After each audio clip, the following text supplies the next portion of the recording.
train traffic is still pretty steady here in Atlanta's Oakland City neighborhood. This is what the railroad calls Oakland Junction, but it's not much of a junction anymore. This is where tracks from Atlanta's Beltline once connected to the main line. Those tracks encircled the city, allowing trains to bypass the busy lines that ran through downtown and also serve industries along the way. Various railroads controlled different parts of the Beltline. A Georgia Railway and Power Company map from 1925 helps show the different companies involved and the distances they covered. This stretch was operated by the Atlanta and West Point Railroad. It ran from Atlanta's Hulsey Yard, here, to Oakland City. The right-of-way was established in 1899 when much of this land was rural and easy to acquire. The line stayed busy until the 1950s and 60s, when America saw the rise of the interstates and trucks began to take business away from the railroads. This particular stretch was left with very few customers. Fast forward to the 21st century, and the line was nearly abandoned. It was operated by CSX, which ran a train providing a local concrete company with sand. Sometime after 2010, the train stopped running altogether.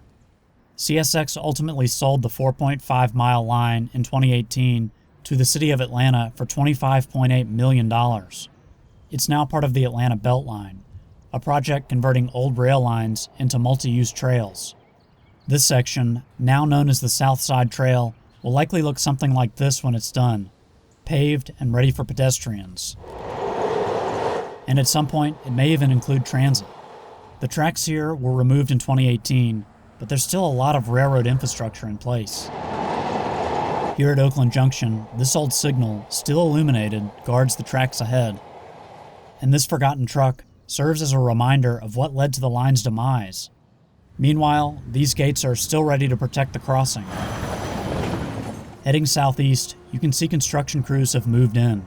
Without the tracks here, it's hard to imagine this as anything more than a dirt road.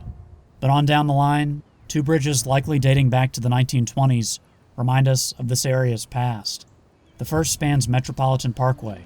It's fairly nondescript, unless you look closely at the paint. Heading east, another bridge, this one crossing over Pryor Road, makes its heritage clear. The Atlanta and West Point may be gone, but its memory hasn't faded just yet. Nearby, another Atlanta landmark, Carver High School, now called the New Schools at Carver, is still standing. Its distinctive Tudor-style tower was built in 1922. But there's something next to the campus that's even older, and you can't see it from the road or the air. This is the highlight of the Atlanta and West Point Beltline, a tunnel dating back to the establishment of the right-of-way at the end of the 19th century. The masonry structure is around 215 feet long and goes underneath the former Southern Railway. It's hard to imagine modern trains, like the ones running above, fitting inside here. Pedestrians, however, shouldn't have a problem. Heading northeast, this path eventually links up with the Beltline's East Side Trail, and ultimately puts you outside of CSX's Hulsey Yard. Looking at this tunnel and the other pieces of engineering along the Beltline, you start to realize why this stuff is still here. Railroads faced many challenges when they were first constructed, and their infrastructure had to be built to last. That infrastructure now serves as a reminder of our past and a building block for the future.